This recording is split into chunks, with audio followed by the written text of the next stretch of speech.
Masters రామకథ రసవాహిని పాదుక ప్రధానం continuation అవుతుంది. మాట్లాడటకు వీలు లేక కడపటి కోరికగా ఒకదాన్ని కోరుటకు భరతుడు నిర్ణయించుకొని, రామా, ఏ రాజ్యము నిన్ను అడవికి పంపెనో, ఏ రాజ్యము నన్ను అపకీర్తులకు గురి చేసెనో ఆ రాజ్యము నీకక్కర్లేదన్నా నాకునూ అక్కర్లేదు. నేను నీ ఆజ్ఞను, నీ సంకల్పాన్ని ఏనాటికి కాదనలేను. మీ చిత్తమునకు క్షోభ లేకుండా నన్ను కటాక్షించినట్లయినా నేనెంతో ధన్యుడను. ఇంతకాలం తమ సేవ చేసి అయినాను కనుక లక్ష్మణ్ శత్రుఘ్నులు అయోధ్యకు పంపి నన్ను తమ పాదాల చెంత ఉంచుకొనుడు. అప్పుడు ఇరువురికి సత్కీర్తి. లక్ష్మణుడు పరిపాలనా దక్షకుడు కనుక అన్ని విధముల తండ్రి గారి ఆత్మకు తృప్తి కలుగునట్ల అయోధ్యను పాలించగలడు. ఈ కోరికను మన్నించి కాదనక నన్ను కాలదన్నకుడని ప్రార్థింతునని పాదాలపై పడెను. లేక మీరు సీతా సమేతులై అయోధ్యలో ఉండు. మేము ముగ్గురు అన్నదమ్ములు వనమునందు నివసించుము. ఏ ప్రకారం మీ చిత్తమునకు సమాధానమగు ప్రకారం వ్యవహరింతుము. ఇంత భారమును నాపై మోపిన నేను జీవించలేను. తమ పాదాల చెంత ఉంచుకొని ఇంతకు 1000 రెట్లు భారమును నా శిరస్సుపై మోపినను నేను ఆనందముగా అవలేలగా భరించగలను. రాజధర్మము కానీ న్యాయశాస్త్రము కానీ నేను ఎరుగను. దుఃఖంలో మునిగిన వానికి జ్ఞానము శూన్యమన్న విషయము తమకు తెలియనిది కాదు. ప్రత్యుత్తరమిచ్చు సేవకుని చూసి సిగ్గు కూడా సిగ్గుపడను. ఓ రామచంద్ర, నేను హృదయమును విప్పి పలుకుచున్నాను. లోకమునకు మంగళమగుగాక. మీకు సందేశం వీడి ప్రసన్నులై ఎవరికి ఏ విధమైన ఆజ్ఞ చేసిదురో ఆ విధంగా మేము తమ ఆజ్ఞను శిరసావహింతుము. భరతుడాడిన ఈ మాటలకు సభికులు పరమానందము కలిగెను, హృదయములు కరిగింపజేసెను. భరతునకు రాముని యందు గల ప్రేమ, భక్తి, విశ్వాసములు 1000 నోళ్ళ కొనియాడిరి. ప్రజలందరూ ఒక్కపరి, ఓ రామప్రభు, భరతుని ప్రార్థనను మన్నింపుము. ప్రాచీనమగు కుశలమంతయు దశరథ మహారాజు గారి మరణంతోనే గతించెను. అందుచేత లోకము అనాథమయ్యను. అయోధ్య నగరం దిక్కులేనిదే విలపించుచున్నది. నాదుడు లేని పతివ్రత వలె దుఃఖించుచున్నది అనిరి. ఇంతలో కుటిలు రాగులగు రాణి కైకేయి, నేనేమి చెప్పగలను, ఎవరిపై ఆ దోషమును నిరూపించగలనని లోలోన విచారించి రాముడు ఒంటరిగా చిక్కిన తన పాపమును మన్నించమని కోరుటకు ఎన్నో విధములు వేచెను. రామునకు ముఖము చూపించుట కూడా సిగ్గుపడను. తమ కుమారుని కంటే అధికంగా రాముణ్ణి ప్రేమించుచుండిన కైకకి ఈ విధమైన విపరీతమైన వాంఛ వచ్చుట్లో తన లోపం కాదనియు, ప్రాణ సమానంగా ప్రేమించిన రాముని అన్ని విధములైన బాధలకు గురి చేసింది ఏదో ఒక శక్తి తనలో చేరి చేయించినదే తాను కాదని దృఢంగా తెలుసుకొని తానెంత ధైర్యం తెచ్చుకున్నాను, లోకులు నా మాటలు నమ్మరు కదా అని తనలో తాను సంశయించుచు ముందుకు పోలేక వెనుకకు తిరగలేక కృంగి కుషించిపోతున్న కైక మనసును గమనించి రామచంద్రుడి సమయం చూసి కైకకు నమస్కరించుటకు వెళ్ళాను. అది ఏ సమయమని తలచి కైక రాముని పాదములు పట్టి, నాయన, నీవు నాకంటే చిన్నవాడవు, కుమారుడు అయినను గుణముల్లో జ్ఞానముల్లో లోకమునకే అధికారివి. ప్రభువు కాన నీ పాదములు పట్టినను దోషం లేదు. నా పాపము క్షమించి నీవు అయోధ్య నేలుము. నాకు సంప్రాప్తమైన ఈ అపకీర్తిని నివారింపుము. లేదా భరతుని నీతో ఉంచుకొని నీ పాదసేవా భాగ్యమును అసంగము. నేనింక జీవించలేకపోయినను నాకు మనశ్శాంతి లభించదు. నేనింకా జీవించకపోయినను నాకు మనశ్శాంతి లభించును. మహాకిరాతకులు కూడా కోరని కోరికను నేను కోరుతున్నా నాకే ఆశ్చర్యంగా ఉన్నది. నిజంగా నేను కైకేయి రాజపుత్రినైనా కోరితినా లేదా ఏదైనా గ్రహం ఆవహించి నా నుండి ఆ పలుకులు పలికించినా నాకు తెలియకున్నది అని 2 చేతులు పట్టుకొని కైక విలపించుట రాముని గుండెలు నీరు గావించెను. అంత శ్రీరాముడు, అమ్మ, ఇందులో నీదేమాత్రం తప్పు లేదు. లోకులు కాకులు సత్యం గుర్తించక పలు విధంగా పలుకురు. నీవు బుద్ధిపూర్వకంగా కోరిన కోరికలు కావు. నా సంకల్పమే ఈ రీతిగా గావించినది. నేను అవతరించిన కార్యక్రమకు, నేను సంకల్పించిన పనికి మీరెంతగా ఉపకారం అనర్చితరే కానీ అపకారం కాదు. ఇందుకు నేను మీకు కృతజ్ఞతలు చెప్పవలసింది పోయి మీతో నేనెంతగా అడిగించుకొనవలసిన వచ్చినందుకు నేను ఎంతయో చింతించుచున్నాను. మీరు దుఃఖించిన నా కార్యం అశుభమగును, కాన నన్ను అనుగ్రహించి నాపై వాత్సల్యం చూపుము, ఆశీర్వదింపుము అని రాముడు కైకేయి పాదములకు నమస్కరించెను. రాముడు అట్లు చెప్పుడు చేత కైకేయికి కొంత శాంతి కలిగెను. వీరిరువురి సంభాషణ చెంతనే ఉండి వినుచున్న కౌసల్య సుమిత్రలు ఇందులో కైకేయిది ఏమాత్రం దోషం లేదనియు ఇది దైవ సంకల్పమేననియు గ్రహించి చెల్లెలైన కైకను అనేక విధముల వాదార్చిరి. అయినను కైక పట్టు విడక రాముడు మహారాజు మహారాణి కాక తప్పదు. నా కుమారులు భరత శత్రుఘ్నులు లక్ష్మణ సమేతులై సీతారాములకు సేవ చేయుచుండ కనులారా చూచి ప్రాణము విడవవల్లని పదే పదే పలుకుతూ వచ్చాను. ఈ విధంగా ఒకరినొకరు వాదార్చుచు విలపించుచు రాముని అయోధ్యకు రమ్మని ప్రార్థించుచు రేయి పగలనక రామపాదాల చెంత అడవిలో అయోధ్యావాసులు 4 దినముల కాలం గడిపిరి. కడకు రాముడు అయోధ్యావాసులను అయోధ్యకు తిరిగి పొమ్మని గురువునకు భరతునకు ఆజ్ఞ చేసినట్ల ప్రజలు, స్త్రీ పురుషులు, పండితులు విని భరించలేక బాధతో మనం సీతారాములను అయోధ్య నగరమునకు తీసుకొని వెళ్ళిననే ఉచితంగా ఉండు, లేక సీతారాములతో కూడి వనవాసం చేయుటే కోటి స్వర్గముల కంటే సుఖదాయం. ఎట్టివారైనను సీతారామ లక్ష్మణులు విడిచి నగరముకు వెళ్ళ ఇచ్చగించరు. అట్లు ఇచ్చగించరేని వారి ఎడల విధాత ప్రతికూలుడిగా నుండెనని తలంచెను. ఆహా, మందాకినిలో స్నానం, మధురమైన ఫలాల ఆహారం, కన్నులకింపైన సీతారాముల సుందర దర్శనం, ఎంతకంటే వేరు స్వర్గం ఎందుకని ప్రజల్లో ఒకరికొకరు చెప్పుకొంచు రామునికి అయోధ్యకే కొనిపోవాలని దృఢం చేసుకుండ్రి. ఈ ప్రకారం ప్రేమ పూర్వకమగు వచనములతో వారి వారి మనోరథములు చెప్పుకొని ఈ అరణ్యంలో శ్రీరామ సన్నిధిలో ఇట్టి శుభములు, ఇంతటి సుఖములు అనుభవించుటకు మనకు యోగ్యత ఉండిన భాగ్యముండిన రామచంద్రుడు మన అభీష్టమును అంగీకరించును. అట్టి ప్రాప్తియే లేకుండా మన దురదృష్టమే. రామచంద్రుడి మనసును కఠినపరిచి మనల్ని తిరిగి అయోధ్యకు వెళ్ళగొట్టును.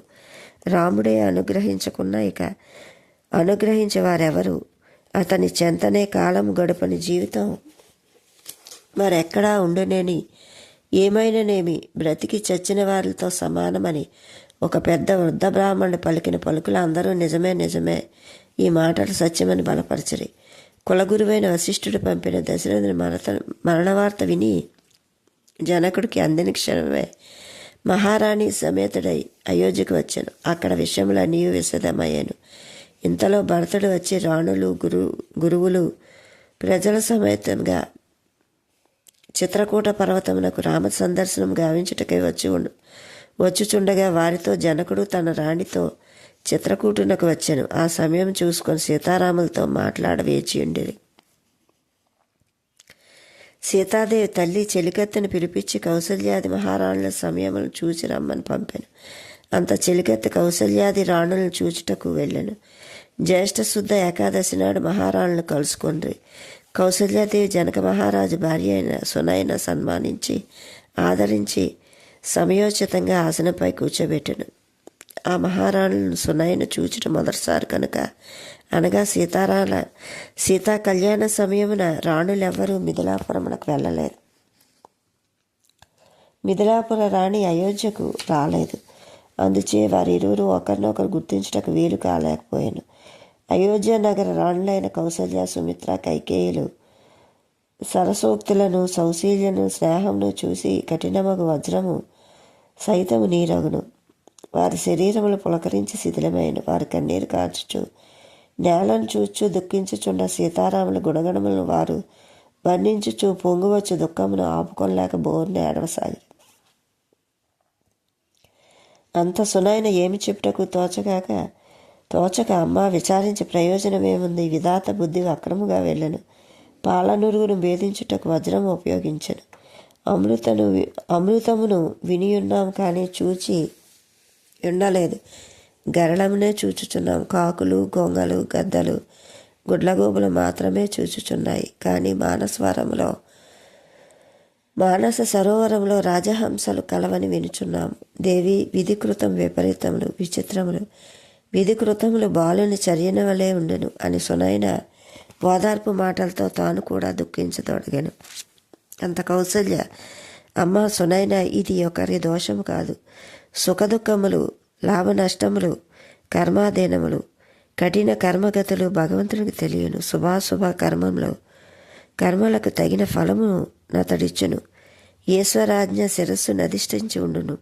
దేవి మోహంనకు వశులమై వ్యర్థముగా విచారింతమే కానీ మన పూర్వజన్మ పుణ్య పాపకర్మలు ఎందుకు దయతలుచును? అనాది కాలం నుండి ఈ ప్రకారం జరుగుచున్న సృష్టి క్రమము మన కొరకై మారిన పిచ్చి అని నిట్టూర్పులు విడిచెను.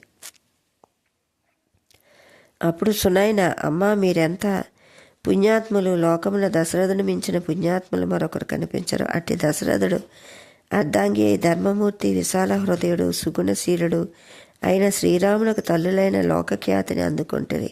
మీ మాటల పరమ సత్యము. ఎట్టి వారికైనా కష్టములు కావడికుండాలి. కష్టమే లేకున్నా సుఖము యొక్క విలువ తెలియదు కదా. అలాగ సుఖం నుండే సుఖము రాదు లేదు కదా అని బదులు చెప్పాను. సీతారామ లక్ష్మణులు వనవాసం చేసిన ఎళ్ళ నంతయును శుభము కలుగును, కానీ రాముని వియోగం భరించలేము. భరతుడు జీవించలేడు. సీతారామ లక్ష్మణుల కంటే భరతుని చూసి నాకు మరింత దుఃఖమవుది, అధికమగుచున్నది, భయమగుచున్నది అని కౌసల్య గద్గద స్వరంతో పలికిన. ఆ మాటలు విని సుమిత్ర, కైకేయులు నిజమని వారును దుఃఖించుదురు. అంత సుమిత్ర, అక్క మీ ఆశీర్వాదంతో మన కొడుకు కోడలను గంగవలే నిర్మలు ఇది వరకు రాముడు తోడని చెప్పి ఉండలేదు. ఇప్పుడు రాము తోడని సత్వభావంతో చెప్పుచున్నాను. భరతుడు గుణశీలుడు, వినయమును, ఉదార బుద్ధియు, వాత్సల్యము, భక్తి శ్రద్ధలు, స్థైర్యములు సంపూర్ణంగా వర్ణించి చెప్పుటకు సరస్వతి సైతం సంశయించును. నత్తగుల్లలు సముద్రమును తరచనగున సదా భరతుడు కులదీపకుడని తెలుసుకొనుట అందరికీ సాధ్యం కాదు. పరీక్ష వల్ల రత్నములు, పారదమణి వల్ల బంగారమును సమయం వచ్చినప్పుడు మనుజుని పరీక్షింపవలను. ఈ సమయముననే ఇట్లు పలుకుడు మంచిది కాదు. శోకము చేత, పుత్రవాత్సల్యము చేత నా బుద్ధి తక్కువయ్యనని కన్నీరు తుడుచుకొనుచుండ సునైన అయోధ్య రాణులు ఒకరికంటే మరొకరు మహాపవిత్ర హృదయులని నిజముగా వర్ణించి మెచ్చుకుంట లోక విరుద్ధం. బాధారహితులైన ఈ రాణులు లోకమునకు ఆదర్శ గృహిణీమణులు. ఆహా, ఎంత విశాల భావములు, ఎంత నిస్వార్థమైన పలుకులు అని తనలో తాను ఆశ్చర్యపడుతూ ఆనందించుచుండెను. కౌసల్య ధైర్యం తెచ్చుకొని మిథిలాదేశపు మహారాణి, జ్ఞాన సముద్రుడైన జనక చక్రవర్తి భార్యవు నీకు ఎవరు ఉపదేశించ సాహసింతురు? మా పలుకులు అజ్ఞాన పలుకులు అయినను మా మాటలు క్షమించి సమయమును చూసి చక్రవర్తితో నా మాట చెప్పుము. ఏమన లక్ష్మణుడు ఇంతకాలము రామునితో నివసించను కనుక కొంతకాలము భరతుడిని రాముడు నివసించినట్లు లక్ష్మణుడు అయోధ్యలో పనులు చూసుకున్నట్లు లక్ష్మణునకు శత్రుఘ్నుడు తోడుగా ఉండునట్లు నా ప్రార్థనగా చక్రవర్తి రామునకు నచ్చచెప్పుము.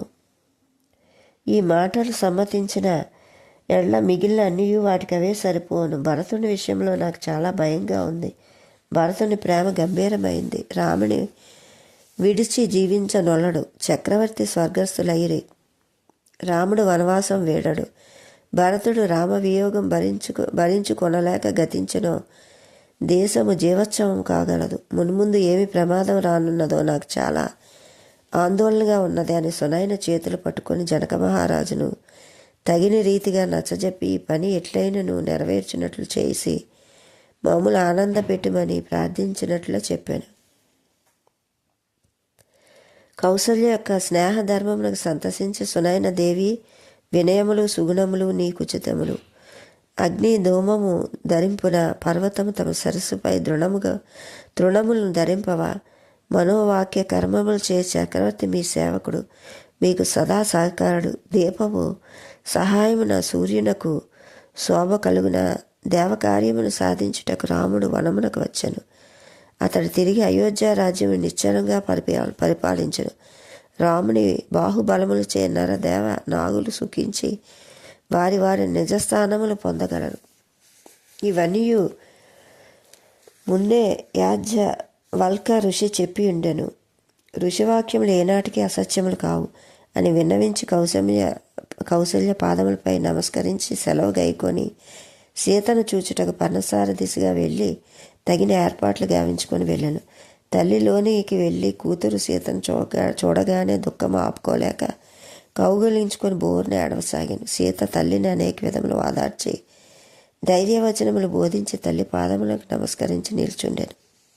జానక ధరించిన తపస్విని వేషమును చూసి సాక్షాత్ పార్వతీదేవిగా కనిపించిన సీతతో, అమ్మా నీవి నా సీతవా లేక సాక్షాత్ శంకర్ని ధర్మపత్నివా అని ప్రశ్నించి ఆశ్చర్యంతో ఆమెను యగాదిగా చూసి పరమానంద పరవశంతో ఇట్లు ప్రారంభించాను. సీత, నీ మూలముగా తల్లిదండ్రుల వంశము అత్తమామల వంశము రెండూ పవిత్రమయ్యను. నీ కీర్తి లోక వ్యాప్తి కాగలదు. తల్లి, నీ కీర్తి అను నదికి రెండు వంశములను 2 గట్లు. గంగానదికి భూలోకమున 3 పుణ్యతీర్థములు మాత్రమే కలవు. హరిద్వారము ప్రయోగ సాగర సంగమం అయితే నీ కీర్తి బ్రహ్మాండ ప్రవాహమైన సర్వుల హృదయక్షేత్రములందు తీర్థ రూపమున సాధకము గావింతుంగా. కానీ ఈ విధంగా వాత్సల్యంచే పలికిన తల్లి సత్యవాక్కులు సీత విని సిగ్గుపడినట్లు నటించుచు, తల్లి ఎంత మాట, ఎక్కడి సంబంధం, పవిత్ర గంగకు నాకు పోలిక అని తల్లి శ్రద్ధలతో గంగకు నమస్కరించినట్లు ప్రదర్శించి నిలిచాను. తల్లి కౌగిలించుకొని శిరస్సును ముద్దాడి, సీత, నీ గుణములు లోక గృహిణీమణులందరికీ ఆదర్శము అని చెప్పుచుండ సీత, అమ్మా నేను కాలమును అధికంగా మీతో గడుపుడు చేత రామచంద్రుని సేవా కార్యక్రమాలు కొంత తడవు కావచ్చును. కాన నేను ఇక సెలవు తీసుకుంటకు అనుజ్ఞ నిమ్మను. తల్లి జానకు మనసును కనిపెట్టి సీత మనోభీష్టమును అడ్డు తగులట మంచిది కాదని తలచి అనేక పర్యములు సీతను ముద్దాడి, అమ్మ నీ ఇష్ట ప్రకారం సీత రామసేవకే వెళ్ళమని సెలవిచ్చాను. సీత తల్లికి నమస్కరించి రామ సన్నిధికి వెళ్ళాను. సునైన తన కుమార్తె యొక్క పతిభక్తిని ఆమె గుణములను తనలో తాను స్మరించుచు ఆనందించుచు సీతనే చూచుచు ఆమె లోనికి వెళ్ళే వరకు అక్కడే నిలిచి ఉండెను. సునైన చెలికెత్తమ్మ సీతగారి లోనికి వెళ్ళిరి. మనం ఇక మన స్థానంకు వెళ్ళటం మంచిదని హెచ్చరించగానే సునైన కంటిదారాలు తుడుచుకుంటూ విధి లేక అక్కడి నుంచి వెనకకు తిరిగి తన విడిది స్థానమునకు చేరెను. ఇంతలో సూర్యాస్తమయము కావటం వల్ల చేత రామ లక్ష్మణ భరత శత్రుఘ్నులు స్నాన సంధ్యాది కర్మనిష్టలను ఆచరించుటకై నదికి ఏగుచున్నారని పండితులు, విప్రులు, రాజులు, మంత్రులు అందరూ వారితో నదీ స్నానముకు వెళ్ళి స్నాన సంధ్యాదులు ఆచరించి కందమూలాది ఫలములు భుజించి వారి వారి విడిది వృక్షముల కింద నిశ్చింతగా నిద్రించిరి.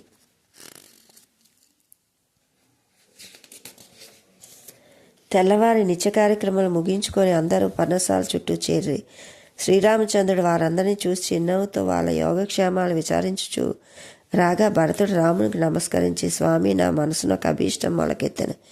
భయం చేతను సంకోచం చేతను దాన్ని చెప్పుకొని లేకపోవచ్చున్నాను అనగా శ్రీరాముడు తల నిముడుతూ, నా చెంతని సంకోచం ఎందుకు, తప్పగా తెలుపుమనగా భరతుడు, అన్న ఈ చిత్రకూట పర్వతమునకు గల ఋషి ఆశ్రములు, పవిత్ర తీరములు, వనములు, వనమృగములు, సరోవరములు, సెలయేళ్లకు జలధారలను సందర్శించుట కుతూహలపడుచున్నాను. అందందు తమ పాదచిహ్నములు దర్శించి రావాలని కుతూహలము అయోధ్యావాసులలో సైతం రేకెత్తిందని ప్రార్థించాను. అంతటి రాముడు, తమ్ముడా, నీ అభిరుచి చాలా ఉత్తమైందే, కానీ నీవు అత్రి మహాముని అనుజ్ఞ కైగొని నిర్భయంగా వనములో సంచరించవచ్చునని చెప్పాను. రాముని వనములను భరతుడు విని సంతసించి ముని చరణములకు నమస్కరించి రామునకు నమస్కరించి శత్రుఘ్నుడితో పాటు మంత్రులతో పాటు వన సంచారము ఆశ్రమ సందర్శము గావించెను. అట్లే సందర్శించుచూ రాగా పర్వత సమీపమున ఒక చిత్రకూటము ఒక కోపము కనిపించెను. సకల పుణ్యతీర్థములకు పవిత్ర జలము దానిలో కలదు. ఈ జలము నిర్మలము.